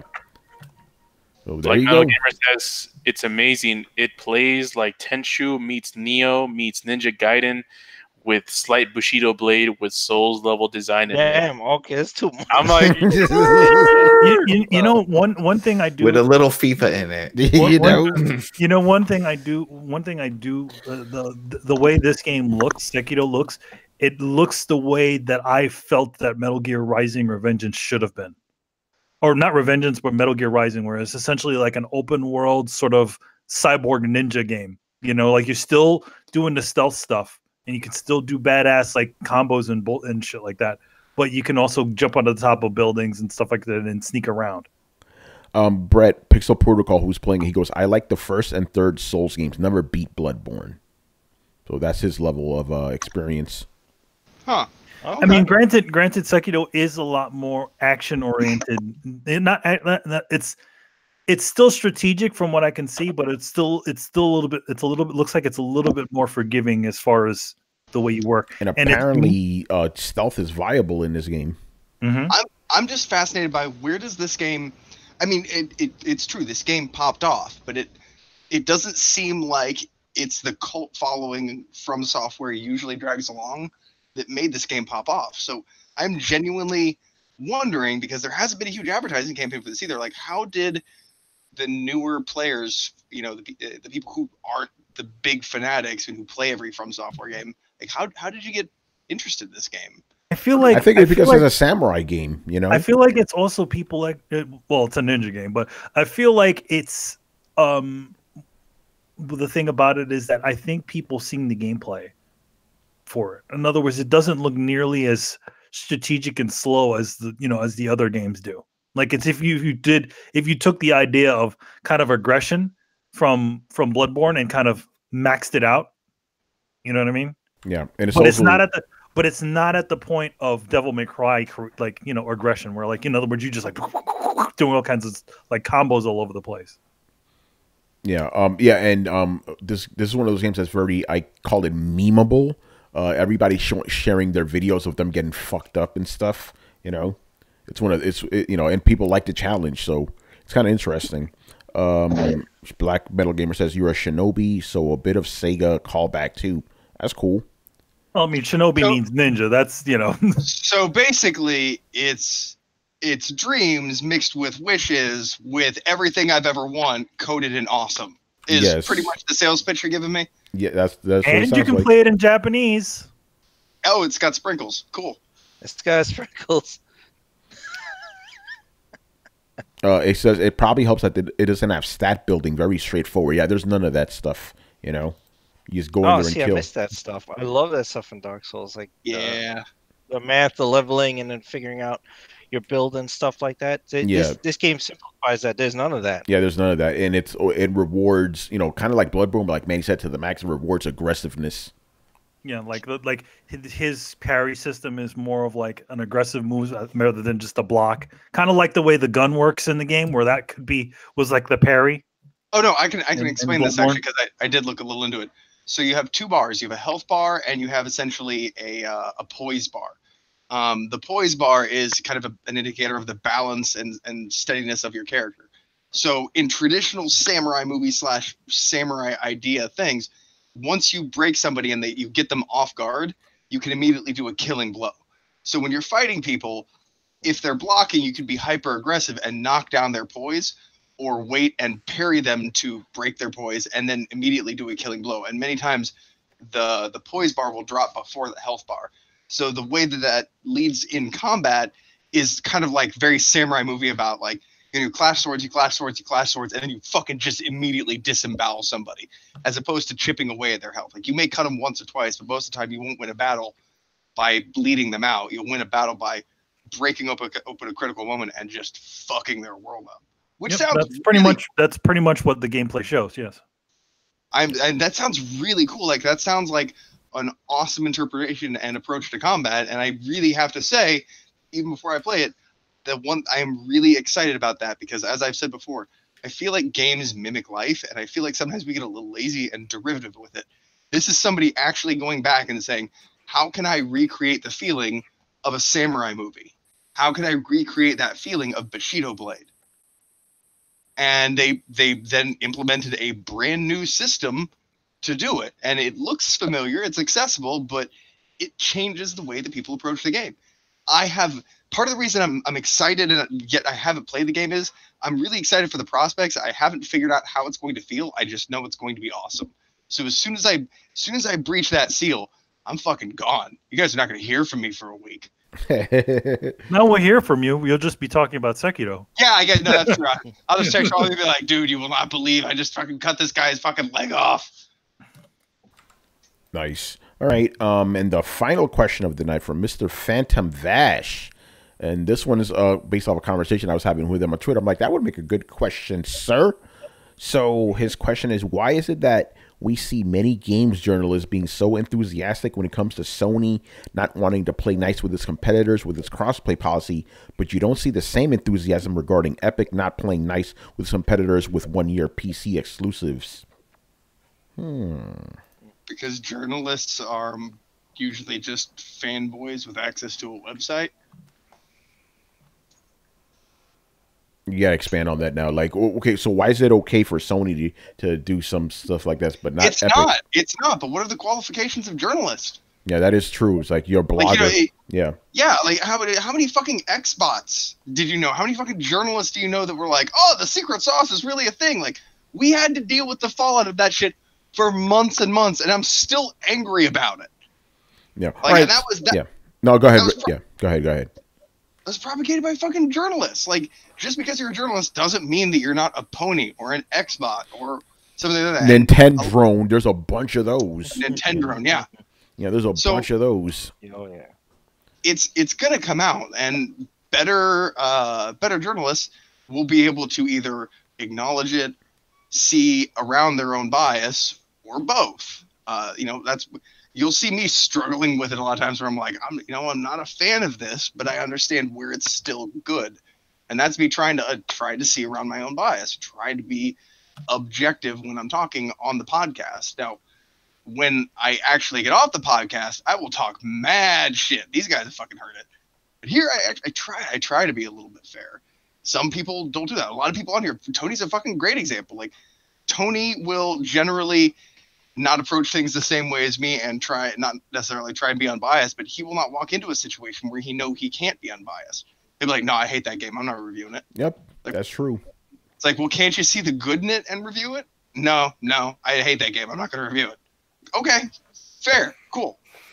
So I think everybody has a different way to make sure that they don't kind of poison the well, so to speak. Yeah, but some of these jobs, you have to do it. It's like, hey, we need you to do this. This is your job. Review this shit. I mean, how many of these job posts have we? Yeah, how many of these job posts have we seen where it says it doesn't matter if you're a gamer, you just need to know how to write. Yeah, exactly. They don't give a shit. Yeah, and that's my point. Is it's just bad. Journalists suck for the most part. Sorry, guys. I mean, also I have to say that it also has to do what is currently within the zeitgeist of things. Sony being essentially the biggest console guys out there right now. They're at the top of the food chain, right? And for them to say, for them to not give a straight answer or say that they're not going to be supporting the crossplay idea, that means a big thing.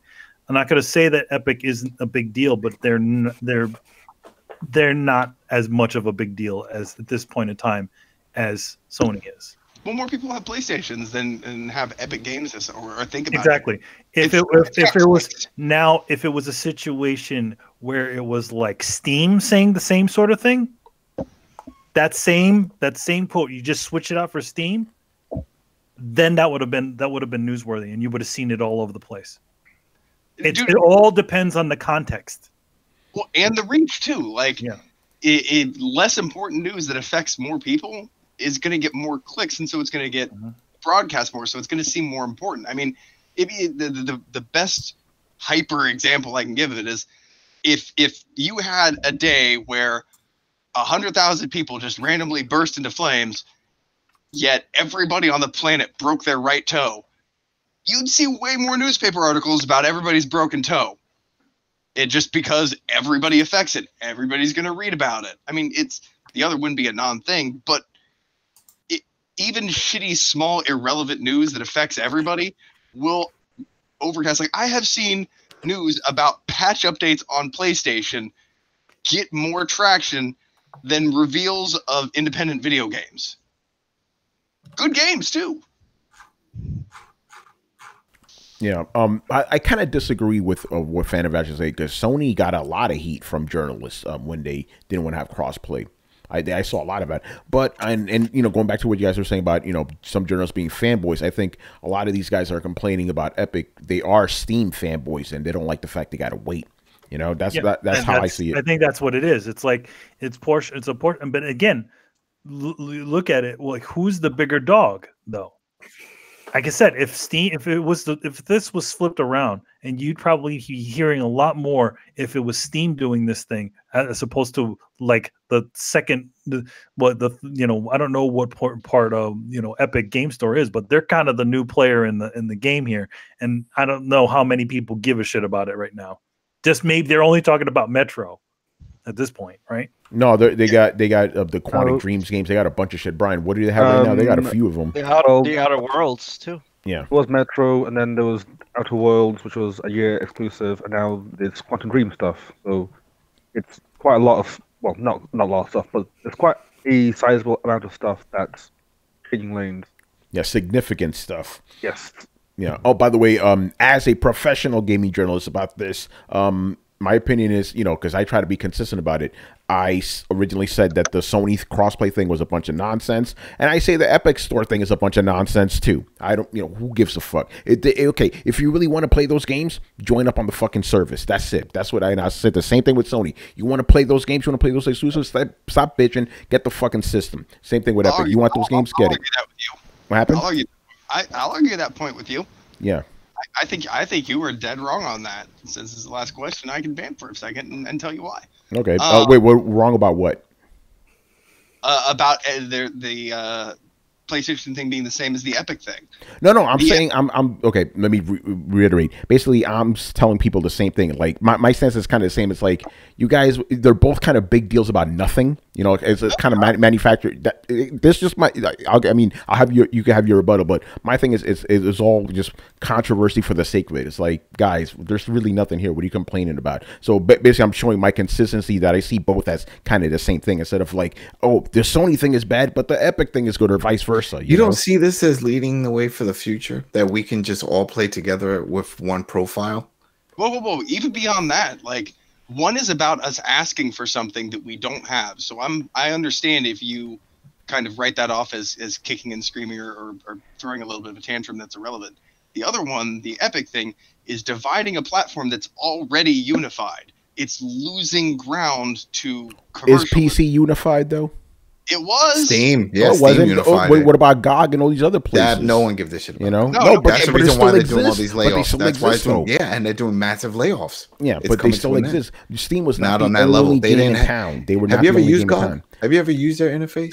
I have it. I have GOG, and I also have It's not Origin. great. I also have the Ubisoft. I have all Yeah, that shit. they're not great. They're not great. Whoa. Yeah. Tony, GOG didn't have exclusives. It wasn't. You didn't have to play games Okay, on GOG. but if they had exclusives, I don't see that as a problem. Okay, they got exclusives. Great. They should have exclusives. That's how you get people on your platform. No. You don't. Yeah, okay, and this is something that, as a console gamer, it's going to be difficult to understand. But PC gamers are very kind of tribal. They're a very strong knit community. They value that community, and anybody that threatens to tear apart their community by splitting apart games so that they can't possibly play with their whole friends list, like they are rabidly angry about that. Like, you don't fuck with their friends list.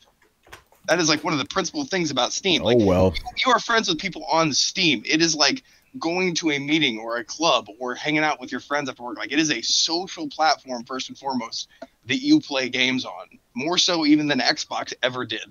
That community is fucking tight knit. Brian, will you back me up on this? No, I'm not disagreeing, but I'm just saying, listen, this is how us console guys have been doing it for decades. Now you got to deal with it too. Suck it up. No, But see, that's the thing. They don't have to deal with it. They shouldn't have to deal with it, and they don't think that they have to deal with it. They think that they're like, look, we actually achieved unity. You guys never did. As they're looking at the console guys, they're like, you guys never actually got your shit together and achieved unity. We did. We're going to fiercely protect it, because if we don't fiercely protect it, it'll be divided. With Discord. Discord really put that whole wrench into the machine. I feel a lot of people switched over to Discord for the chat and party system and doing all that. Yeah, well, I mean, there was always a separate program, and it was always, you have to have TeamSpeak forever. It was TeamSpeak. There was just a standard that they settled on, and that's the weird thing. That's how PC people are, is they will go so far as the entire community will settle on a standardized voice chat platform that you have to download. Like, people will get mad at you if you don't download this program and log in. Like that goes well above and beyond Xbox people being mad at you if you don't have your headset on. Like there, it goes above and beyond. Yeah, that sounds. Yeah, again, like you said, I'm a console guy, so all this stuff just sounds crazy to me. To be honest, I'm like, I mean, to be honest, the one thing about like having, like I said, like you need exclusives on your platform or to sell your platform. We've always agreed on that. You know, I guess for PC guys it's different, but you know that's the way I'm seeing it. I think definitely in this sort of situation, they're trying to create a demand. You know, a demand for this game software. How do you go against the biggest dog in town? You lock some shit down. Exactly. And you make sure it's you just do smart that. business, you know. To be honest, people don't like it, but at the same time, they're trying to attract people to their service. So how do you do that? Exclusives. You do it by locking shit down. That's the way you do it, and it stinks. But you know, at the same time, here's like number one. If the PC community is truly united, then they would not support any of this, and then at the same time, Metro would not do any. You know, would totally fail. And it's doing very well right now. Yeah, I think they're not succeeding, but that's what they're trying to do. Is they're trying to convince people, like, don't go, like when we kind of sit around and be like, don't buy DLC. Like it's the same concept. They're just doing it louder, stronger, and they've had more success with it. I can't honestly say that the PC community is wrong for being as vocal and united as they are, because they got it better than us for the longest fucking time, man. The only thing that kind of fucked them recently is that developers have been developing for consoles instead of PCs because they have bigger numbers, and that's been adding a lot of bugs and delayed game times and whatnot to PC. But for the most part, they've done a pretty good job. I've never seen. You remember back in the day? You remember the failure of the PC market? Like it was a group of people that rose from the fucking ashes to create one of the most tight-knit gaming empires / communities ever. It's an awesome thing, and I totally understand why they would fiercely guard that, even in a bad situation, even staring undeniable defeat in the face. They still kick and scream and fight. As an Irish person, I respect the shit out of that. Okay. Yeah, but yeah, I want to hear what Brian has to say on this. Yeah, but Brian, what's your take on it? He's always last, and I think we're done. So, I just love that weird conversation that you guys have. It's like it start off with the question in hand, and then it moves on to like Tony's ideas. Like, oh wow, this is really fascinating. Going back and forth. Okay, my thoughts is kind of like a mixed bag of everyone's other thoughts. Yes, I do think that it is because that most journalists, they don't really give a damn about PC news. You see this like all the time. Like anything that's PC related does not get picked up by all the major sites, as they mainly just focus on console stuff. So hence, it can get picked up. Also, this is more of a consumer thing than the PSN thing. Because again, the PSN is like, it's not allowing crossplay, whereas this is just like them taking up games, which people understand is a smart business choice, but they don't like it because it fucks with their games. And the thing that guys on PC hate it is when people like fuck with their games. And also you have to factor in is the fact that they are just locking down on their platform, and people just don't like that as an idea. Because I'm pretty sure that if they had released it on other platforms, then it would not be as much of a big deal. Because I'm trying to remember what games it is. I think it's Outer Worlds or something, or one of the games is available. Sorry, it's going to be available on the Epic Store and on the Windows platform, and that's not getting as much of a big stink as all these other games that are just locked down on this platform. And also, you have to factor in the fact that the guy that helped make the Epic Store, I think it was like a year and a half ago, he even said that doing that type of practice that he did is not something that he would want to do. So hence, there's that going back on his word. So hence, there's like lots of weird factors in there. My perspective is you shouldn't be locking down games to platforms. It's just stupid. Like I say, just put the games out on all the platforms. Let people choose which platform they want to play it on. End of story. I think the one thing about it is that it's like the one thing about all this stuff is that video games are not like fucking VCR or DVDs. You know, video games. I mean, the world that you're talking about is, Brian, which, you know, if video game consoles was like okay, Sony makes a video game console, and Microsoft makes a video game console. They all have agreed on what type of format they use, and you can play all of their games on everything. That's the VCR world. But officially, we kind of live in this world where it's like they're not really like that. Each platform is its own, almost own the environment. Matrix trilogy exclusive to JVC DVD players.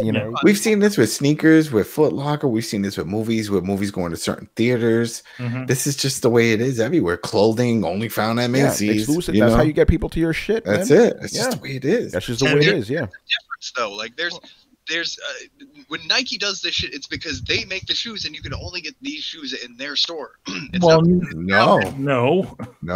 It was Foot Locker. I don't buy Nikes at Nike store. I buy them at other places. Okay, but my point is this: if you want to make a game and have it exclusive to your system, that's fine. You have created that. You have made a good product and brought it into light to be competitive. If, however, you lock down a third-party game to a system, I have problems with that. That's a developer's choice, though. They're taking that check. They don't have to take the check. Anybody can come along and say, hey, I'm giving you $5 million exclusive 1 year. Take it or leave it. Leave it. All right, peace. When you take that check, you realize my customers are going to be pissed. They're going to think I'm a shitheel. Like, action's consequence, man. Like, you take that money, you're a shitheel. We know you're a shitheel. So that's how it is. So I disagree with the idea that we shouldn't have any exclusives, because I think having exclusives or having the incentive to create exclusives in order to sell your platform only incentivizes people to make the most amazing games. And historically, the most amazing games that we've ever had have been ones that have been made by a company to promote a system, because quality and longevity are their first and foremost concerns, not just game sales. It changes their motivation. So I think if we just ditch that whole thing, we would lose out on some of the greatest games ever. But I do strongly disagree with buying a company simply to lock down their game, or buying exclusivity just to lock down a game. That's just a shit move that leaves the consumers in a bad place. I understand it's good business, but you can achieve the same kind of good business, for the most part, in my opinion, by actually just making a good fucking game. I think that's why a lot of people love Sony still, because like Sony, despite being the juggernaut, they still actively produce good games. Yeah, Chris, what's your take on all this, man?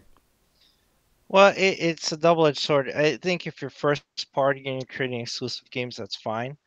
But I'll agree with Brian. Like, multi-plat should be spread out, because imagine a scenario where you went to.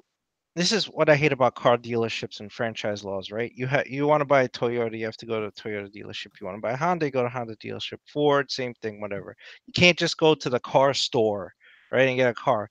But imagine we did that with everything. Imagine you had to go to Sony stores just to buy PS4 games, or the Microsoft store to buy Xbox games, the Nintendo store to buy Nintendo games. Then do that with books. It's like, I gotta go to the Tom Clancy store. The new Tom Clancy book came out. Oh no, but I also want the next the next Harry Potter book, so I gotta go to J.K. Rowling store. Like, no, it's silly with third party games. Like, they should just be available everywhere. But Epic is trying to lock things down with money. There's obviously money changing hands or whatever. I think that it's a shitty tactic to lock it off Steam. If people are going to go to your store, you need to have other incentives. Epic makes games, right? So why don't you pull Fortnite off of everything else and just be like, you can only get it off of Epic Store then?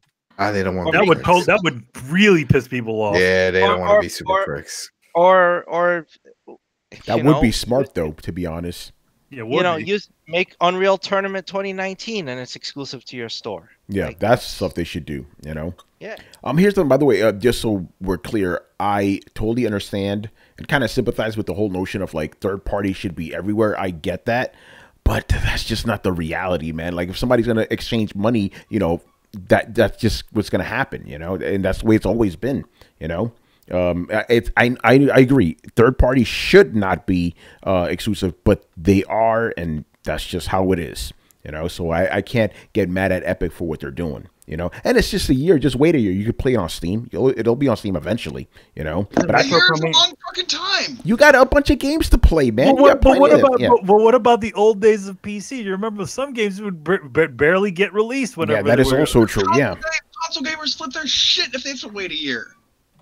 yeah. Well, you know, I guess I don't know. I mean, man. to be honest, it's been the like an opposite with PC gamers, right? They've been waiting for quite a bit of games, and just like, all right, Shit, they've been waiting decades for Halo, and now here you go. it finally gets So if you could wait like 10 years for Halo, you could wait a year for Metro. You know. But at the same time, I understand why people are mad too. So I can see both ends. I'm just saying my personal opinion is like just fucking wait, guys, or buy it on the fucking console and play it now. You could do that too, you know. So they wanted, but you got to. The thing is that but they don't got the 4K, 6 million, you know. But Metro Metro is the one game that will take advantage of that $1,000 graphics card they just bought. Exactly. That's interesting. All right, let me look at. I mean, I can also understand the factor too. It's like having multiple logins. No, I get it. Yeah, and there's that part of it where it's like, where Chris was talking about, like, the Ubisoft store and then the Bubble Boss store. It's like, ugh. Yeah, no, I sympathize with that. Like, if you just had one store with everything, that's fantastic. But that's just not how it is, man. People got to make their money. It's not the really real world. That is how it is, though. That's the thing I have the problem with. That's what Steam is. Steam achieved that. All of the games. But they didn't. We have Origin. We have all these other things, man. So Steam is not the only place. He's saying where the majority of the player base is. No, I understand that, but it's not they all created their own after they saw the success of Steam. There was a point where you didn't have to log into Origin. You didn't have to log into Epic. You didn't have to log into anything but Steam. There was a point in which there was kind of like we had that golden age of the internet. There was a golden age of computer gaming where you just went to Steam. Steam had everything. As much as I hate Steam for killing boxed gaming, I forgave it because I was like, wow, they actually completely unified a platform. Yeah, but I think you're right, though. You emphasis on was. There was a time. That's not how it is now. There's a bunch of them, Well, I think it's a pendulum swinging because I think if you dissect the market like this and keep things exclusive to separate stores, we're going to cry for a time. People will be like, gee, I wish we had a unified platform to purchase all PC games. And Brett will be like screaming like, you goddamn kids, I told you Steam was I told you, motherfuckers. I told you, motherfuckers. I told you. I remember when Steam started picking up the one that a lot of people were flipping out in the forums. Were like, please join, was with the whole thing with Blizzard, with Diablo and StarCraft, because Battle.net was always there. Battle.net was his own little world. Yeah. All those games, own little world. And then eventually Steam was like, how about this? You can just incorporate games that weren't purchased into Steam. And then you could have it. Boom, I would add my StarCraft and my Diablo, and it would be in my list. And that's it. So I didn't have to go through the launcher. I could just go through Steam. That was their workaround. Hey, Brett, Mighty Nerd says that that he thought you loved competition. Ooh. I'm not tracking. Here's the thing, they aren't competing. They're just taking away the ability for the guy to run. That's the problem. Yeah. If they release it on like all platforms, then that's competing. Because then it's like, okay, the best one will win. Yeah. Obviously, it'll be Steam because of the large numbers, but maybe people might gravitate more to Epic. And plus, there's a whole thing about Epic reading Steam's files, and Steam's not happy about that as well. So Epic's kind of like on the bad end of games at the moment. Yeah, I mean, I don't. Did I say something that makes you think I don't like competition? I don't feel like locking down systems increases competition. I feel like it just fences off areas. You're pretty much doing what the big cable companies have done and like portioned out large spaces that only they can play in. But that's not competition. That's not competition. That's like a duel where you just start at 100 paces away and you just keep walking the other way. And you're like, well, I didn't get killed. Yeah, because you're way out of firing range, jackass. You're not actually fighting. Yeah, those cable companies all agreed to essentially to agree, on specific rates and things that they should. Oh yeah, they all go to meetings. Yeah. I know too well. Interesting. All right, that was a good conversation. You know everything. Competition. Steam is the it's the industry I'm in, man. I see too much. Steam is the battle royale. It's a fight pit, man. Especially for indie games. Holy shit! Did you say battle royale? Yeah. Dude, like, people will buy games once they're trending on the top trending games of Steam. Like Steam acts in a very viral and mimetic way. Like developers, especially small developers, that is the ring. You make your game and you fucking toss it in there and you hype the shit out of it and you just try and get motherfuckers to play it. It starts trending and more people play it. And then the next thing you know, fucking Ark is in the top 10 games and it's sold 50 million copies or whatever the fuck that it did, even though it's a broken ass game. Like, things get boosted on Steam, but they have to have the chops for people to actually continue playing them, because that's what people look at, what games people are playing. When everything's on a unified platform, it's very easy to see all of your friends and what they're doing. All right. I have a really good joke, but I don't want to get on Brett's bad graces. Oh no. Oh, you're fine. I'm good, man. All right. Yes. Okay.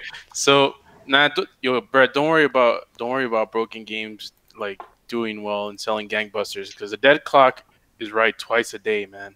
Like, one day you'll have Ark making all this money, but most of the time you have like Sea of Thieves and Fallout 76 not doing that well.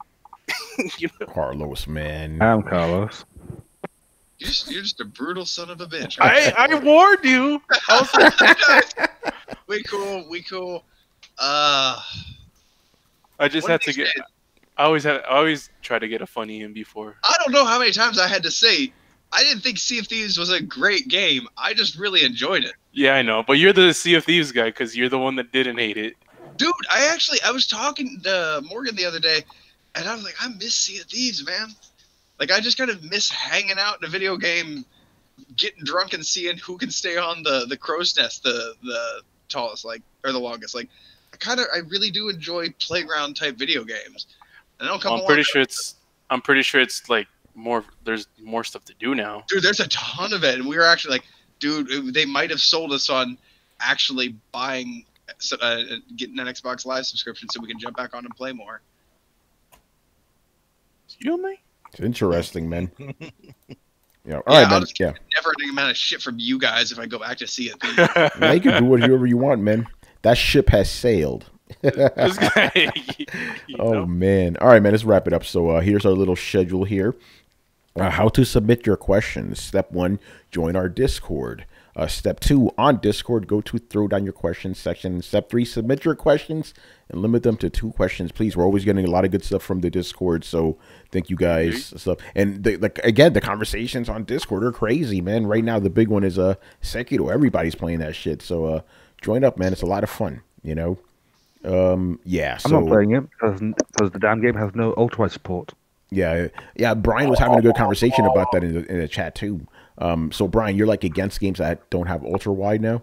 Is that what it is? I'm not against it as such. I'm just kind of confused as to why they don't. I mean, like, okay, fair enough that 2% of Steam gamers have ultra wide monitors, so it's nowhere near enough to make it a thing. But still, like games like Fear, which came out in 2005, have it. Why can't games now? Like, it doesn't make any sense. I don't think it's all that difficult to do it. So hence why I'm just kind of like, why not? To be fair, though, there were games in HD. Yeah. To be fair, though, there were games that were in HD before HD was a thing. So just because somebody did it 10 years ago doesn't mean it should be standard now. You know what I mean? But it was something that they managed to achieve back then. So is it all that complicated? That's what I'm saying. Like, I'm saying that it can't be all that complicated to do. So hence why either a time limitation thing or something else. Well, yeah. I don't know about the 2%, because I mean, I got ultra wide 5 years ago, and I thought I was behind the curve. No, I checked on the Steam stats. Oh, they got stats for that. Yeah, Steam have stats for like all the hardware stuff. They do like a hardware survey like every single year. So you actually check like what percentage of Steam gamers have what. Ooh. It's quite telling. I feel like Fear was one of those kind of PC-oriented games that was a card-melting game at launch, kind of like Crysis, where it was way above its time and really only did it to show you how much they could, like, yeah, nobody's going to be able to actually run this game at Ultra, but there's an Ultra setting, because fuck you, we're just flexing. This was 2005, though, that's the thing. Like, it was years, like... What, they were ahead of the curve, man. They were ahead of the curve. Wasn't that, like, before the PS3? Yes. Yes, a year before the PS3, first year. Yeah. Before the PS3 was a thing, it had it, and it's kind of like, how's that possible that games now, at the tail end of this generation, don't? Dude, how makes no are there sense. games out there that don't work with the Infinity display? I mean, I want to have my game spread across 3 monitors, and I'm sure that there's several other people out there too. There are probably literally dozens of us. They've done it in games in the past. Why can't they Forza do it now? did it. Remember that? Remember Forza, and you had the chair in the middle, and you had the 3 displays. Yeah, that's what I'm saying. That Games was that did it crazy. before, why can't they do it now? Same argument, right? That's crazy. No, because you don't get many Infinity displays now. That's the problem. What's that? You don't get that as a thing now. That's the thing. Like, again, I look at the stats, and the stats just aren't there for that. For Infinity? No. There's a stat for that on Steam? Yes. Just go. There's stats for go to your everything Steam on page, Steam. and then Holy go moly. to your, I think like your, not your profile, the first tab thing, and then at the very bottom it says stats, and then you go to the hardware survey, and then just there. It's really weird and really cool at the same time. It turns out that like 60%. you. Well, it's not really that. It's just like every year or so, there's like a thing that pops up saying, "Hey, do you want to do the Steam hardware survey?" And then it's like yes or no, and then it just collects your stats and then sends them off. You know what's funny? Like it asks you if you need to do it, but I mean theoretically, it could literally sense what you're using. Yeah, But that's what I was it about to can. say. The same thing. Like I'm pretty sure it already scans your hardware, anyways. See, that's the thing. Then they get into lots of problems with privacy about that. So By the way, maybe I this just wanna acts as their, like legalese of like, hey, we are telling you that we're scanning it. I just want to raise the fact that I like the way Brian says privacy. Oh, that's Privacy. how they say it. Privacy. No, No, keep saying it the way you Keep say saying it. it, man. It's You privacy, good? man. It's privacy. It's like vitamins. Same shit. Oh, Or how- you did it, man. Vitamins. Iceman's.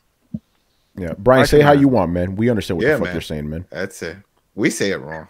You say it better, as a matter of fact. Exactly. I'm keeping it real. You know, tomato or tomato. The garage. See, The I way- actually don't know which one's which.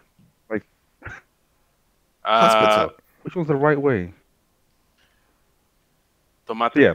So that's my thing. It's like it's a thing. People do have it, and even better, it's like some films are actually like encoded in that aspect ratio, and it's kind of like, hey, films have that ratio, monitors have that ratio. Like, it's a thing, It makes no sense. Yeah, that's my thing. But hey, I'm sure that at some point in time, someone will patch it in. Yeah, PlayStation 6. Or Stadia 5. Oh, shit.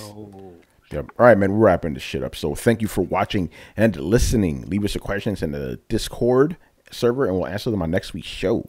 Subscribe to Throwdown on SoundCloud, iTunes, and YouTube. Follow us on Twitch, Twitter, and Facebook at Throwdown Show. Links are located in the description below. Once again, our show is Tony Polanco, international by Emilio Lopez, See you later, guys. Chris Seeley, Hey, take care, everyone. Carlos Romero. I may or may not be here on Thursday. Uh-oh. Peace. Brett Murdoch, Leaving us in suspense. Adam Vale, Have a good week, everybody. and Brian Manjoma. I'm still surprised that Captain Marvel is doing a 93% on Metacritic. Sorry, on Rotten Tomatoes. Really weird. Well, like the hey, way by you the say way, tomatoes. the original recipe Captain Marvel is at 97 right now. So go see go see the movie when it comes out on That's Friday. fine. It's fun. Yeah. Oh, That's you the real saw it. Captain I Marvel. forgot you saw it. Yeah, Shazam, by the way, not Captain Marvel. Go see Shazam. Shazam! Yes, it's a fun movie. Go check it out. Original recipe Captain Marvel. Oh, Perfect Blue's coming out on Blu-ray this week. Oh, nice. Fun fact about Yeah, no Perfect choice. Blue. Perfect Blue was one of the first DVDs I ever bought. When I got my machine, I was like, hey, I was browsing Amazon. Yes, Amazon existed in 1999. I'm like, anime, I'll pick it up. It looks interesting. I don't know if this is going to be limited quality, but get it if you want it, man. Get that, yeah. Satoshi Kon is a fucking legend. There you go, man. For sure. All right, guys. We'll see you on the Thursday show. Later. Later, guys. This is